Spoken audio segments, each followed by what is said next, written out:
समंदरी हुदूद में अमरीकी तेल बरामद करने वाली बड़ी कंपनियों को निशाना बनाएंगे। यमन के हुसी ग्रुप ने बड़ा ऐलान कर दिया। गैर मुल्की मीडिया के मुताबिक सना में कायम ह्यूमैनिटेरियन ऑपरेशंस कोऑर्डिनेशन सेंटर ने 13 अमरीकी कंपनियों, 9 आला हुकाम और 2 बहरी जहाजों पर बाज़ाब्ता पाबंदियां आयद कर दी हैं। HOCC ने अपनी वेबसाइट पर जारी बयान में कहा है कि इन इदारों से दुश्मन के तौर पर निपटा जाएगा। ये ऐलान ऐसे वक्त में सामने आया है जब हुसियों ने माजी में अमरीकी जहाजों को न निशाना बनाने पर इत्तेफाक किया था।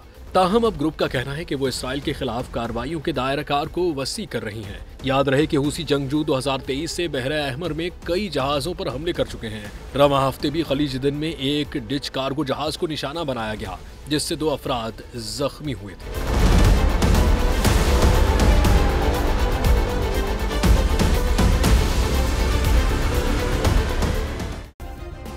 सब्सक्राइब करें और बेल दबाएं ताकि कोई खबर रह न जाए।